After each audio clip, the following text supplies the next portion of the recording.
आदरणीय अध्यक्ष जी,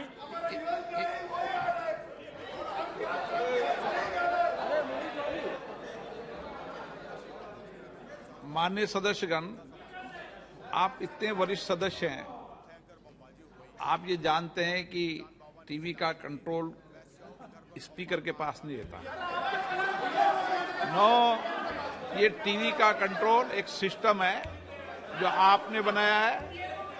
आप इस छोटी बातों पर इस तरीके से गंभीर टिप्पणी करना उचित नहीं है। निशिकांत जी। आदरणीय अध्यक्ष जी, मैं इस अविश्वास प्रस्ताव के विरोध में खड़ा हुआ। मैं अपने दल के नेता माननीय प्रधानमंत्री मोदी जी और पूरी भारतीय जनता पार्टी के लीडरशिप का शुक्रगुजार हूं। एक मिनट। माननीय सदस्य, आप सीनियर व्यवस्था हो, शब्द बोलते समय ढंग से बोला करो। ये तरीका ठीक नहीं है। आप क्या शब्द बोलते हो, क्या नहीं बोलते, अच्छा लगता है क्या? पार्टी का शुक्रगुजार हूं कि उन्होंने मुझे अविश्वास प्रस्ताव पर जो है पहले वक्ता के तौर पर बोलने के लिए खड़ा किया। मैं ये सोच रहा था कि राहुल जी बोलेंगे, क्योंकि मीडिया में तरह तरह की खबरें आ रही थी, लेकिन लगता है कि शायद राहुल जी आज तैयार नहीं थे, देर से उठे होंगे तो नहीं बोल पाए। कोई बात नहीं है। गौरव गोगोई जी ने बोला, बहुत अच्छा बोला।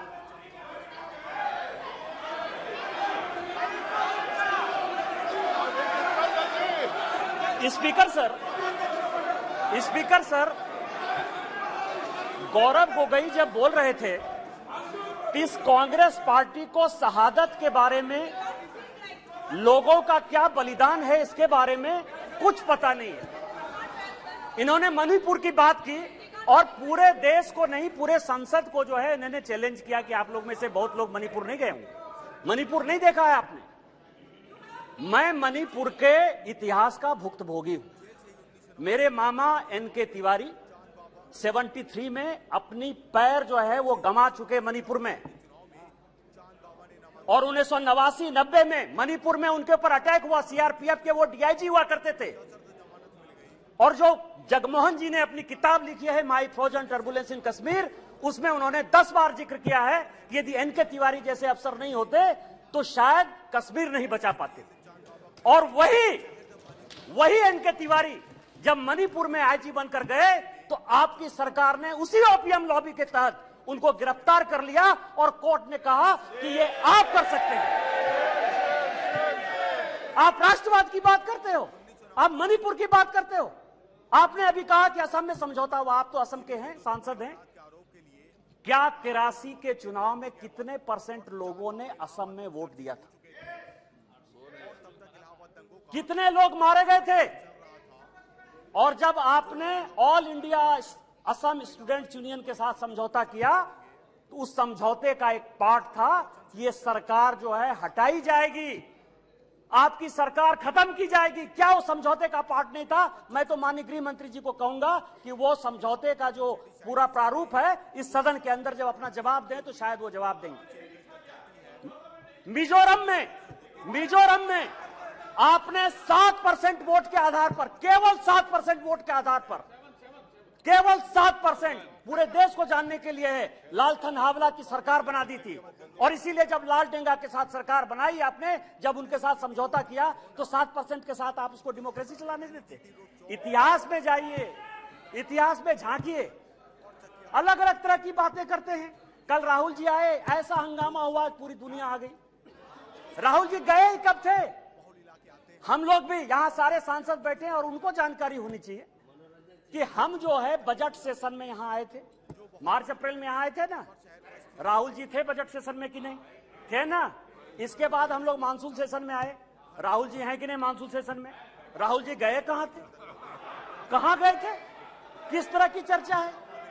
और दूसरी बात यह है कि जिस सुप्रीम कोर्ट के जजमेंट के आधार पर आए हैं उसने अभी जजमेंट नहीं दिया है, अभी स्टे ऑर्डर दिया है।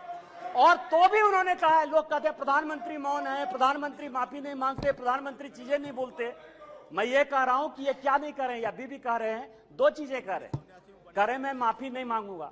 क्यों माफी मांगे भाई? मोदी तो बहुत छोटा जात है, नीच जात है, ओबीसी है, ओबीसी से क्यों माफी मांगेंगे, बड़े आदमी हैं। और दूसरी बात यह है कि सावरकर नहीं हूं मैं, सावरकर नहीं हूं मैं, आप सावरकर हो भी नहीं सकते, कभी जिंदगी भी नहीं हो सकते। 28 साल उस आदमी ने जेल में गुजारा है, आप अपनी तुलना सावरकर से करते हैं, कभी सावरकर नहीं हो सकते। ये जो सवाल है सर, ये INDIA की बात करते हैं। मुझे तो, मैं सोनिया जी का बहुत सम्मान करता हूं, और ये जो INDIA बना है सर, ये INDIA, यहां जितने लोग सांसद बैठे हैं ना, उनको रैंडम यदि आप पूछ लीजिए अपोजिशन वाले से कि INDIA का क्या फुल फॉर्म है, शायद कुछ ही लोग होंगे जो बता पाएंगे। और ये इंडिया बात कर रहे हैं सर। मैं तो इस मणिपुर का जो है शुक्रगुजार हूं, मणिपुर का शुक्रगुजार हूं, जिसको अभी आपने डांटा सर, दानिश अली को, जिसको आपने डांटा, भारत माता की जय कहने पर भी उसको लगता है कि ये बीजेपी का नारा है। लेकिन मैं मणिपुर का शुक्रगुजार हूं कि जितना इंडिया जो है आजादी के बाद से कांग्रेस ने नहीं किया होगा, 1947 के बाद से उतनी बार इंडिया का यहां नारा लगा। मैं आपका शुक्रगुजार हूं।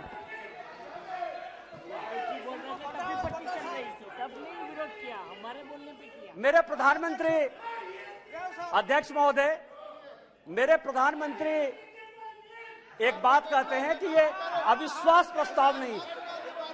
प्रधानमंत्री जी कहते हैं कि ये अविश्वास प्रस्ताव नहीं है, ये अपोजिशन में विश्वास प्रस्ताव है कि कौन अपोजिशन में कौन किसके साथ है। जब माननीय प्रधानमंत्री जी ने यह कहा तो मैंने सोचना शुरू किया सर कि प्रधानमंत्री जी ये बात क्यों कर रहे हैं, हमारे खिलाफ अविश्वास प्रस्ताव है, लेकिन वो कह रहे हैं कि ये अपोजिशन वाले अपने विश्वास प्रस्ताव की बात कर रहे हैं और उसमें वो देखना चाहते हैं कि कौन दल सचमुच उनके साथ है। तो मैं तह पर गया सर कि अविश्वास प्रस्ताव पर कौन कौन पार्टी हमारे खिलाफ है। सबसे बड़ी पार्टी DMK है, बड़ा सम्मान करता हूं मैं, करुणानिधि जी का बड़ा योगदान रहा है इस देश को बनाने में। अब आप समझे सर कि 1976 में भ्रष्टाचार के आरोप के ऊपर इस कांग्रेस ने करुणानिधि जी की सरकार को बर्खास्त कर दिया, और 80 में जब इंदिरा जी की सरकार बनी तो यही DMK उनके साथ हो गई। आप करें तो रासलीला, हम करें तो करेक्टर ढीला।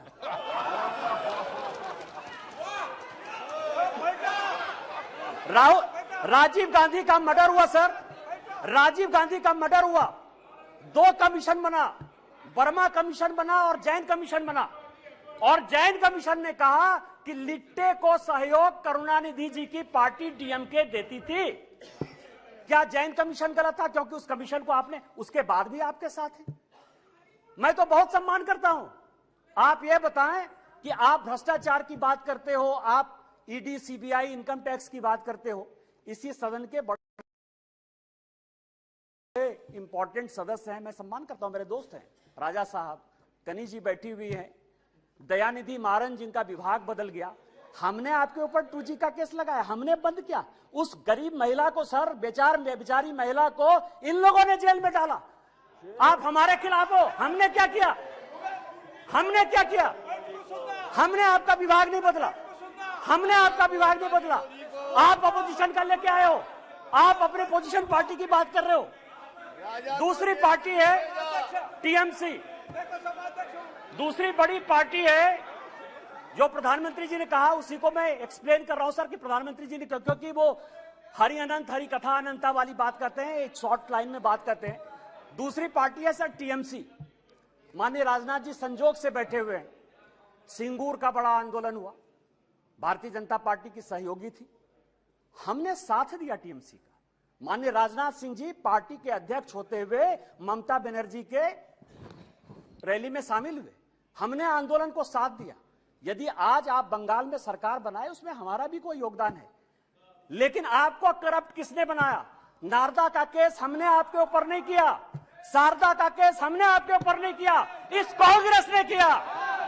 आपका विरोध उस कांग्रेस से होना चाहिए कि हमसे होना चाहिए?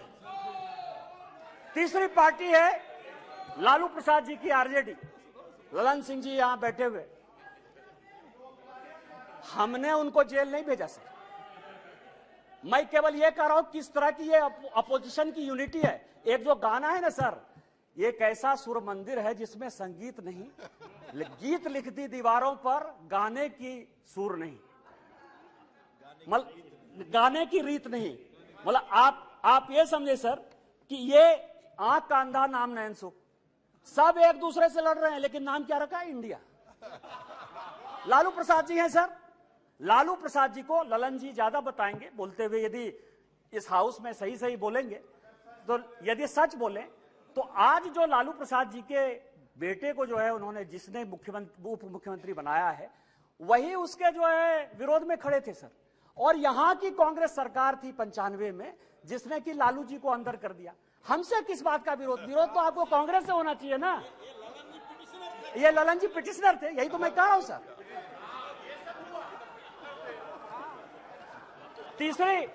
तीसरी पार्टी है सर मुलायम सिंह यादव जी। चौथी पार्टी है मुलायम सिंह यादव जी की पार्टी सर। अच्छा, मुलायम सिंह जी जो यहां थे तो हम लोगों के लिए बड़े सम्मानित थे, और जब भी है देश प्रेम की जो भावना थी उसके ऊपर कोई चैलेंज नहीं कर सकता है सर। लेकिन मुलायम सिंह यादव की इमेज को किसने चौपट किया? ये मेरे पास यदि बोलेंगे सर, सारे पेपर में लेके आया हूं कि विश्वनाथ चतुर्वेदी जो है कांग्रेस के कार्यकर्ता है, पीआईएल करते, और सीबीआई का केस जो है 2007 में डिसप्रोपोर्शनेट एसेट का मुलायम सिंह यादव जी के ऊपर हो जाता है। 2008 में इसी सदन में मुलायम सिंह यादव जी ने आपको सीबीआई के डर से न्यूक्लियर में सपोर्ट किया कि उन्होंने अपनी आइडियोलॉजी के तहत किया, ये आप बता दीजिए जनता को। और उसके बाद आपने इनकम टैक्स का केस कर दिया। और हमने क्या किया मुलायम सिंह यादव जी के साथ? हमको पता था कि वो ईमानदार आदमी है, हमको पता है कि देश के प्रति उनकी भावना जो है, और ये पिछड़े दलित शोषित वर्ग से आते हैं, इसीलिए कांग्रेस ने उसको ये किया। हम लोगों ने सीबीआई के सारे केस को खत्म किया, और आज मुलायम सिंह यादव जी के ऊपर केस नहीं, फिर भी मुलायम सिंह यादव जी हमारे विरोध में। और उसके बाद पद्म भूषण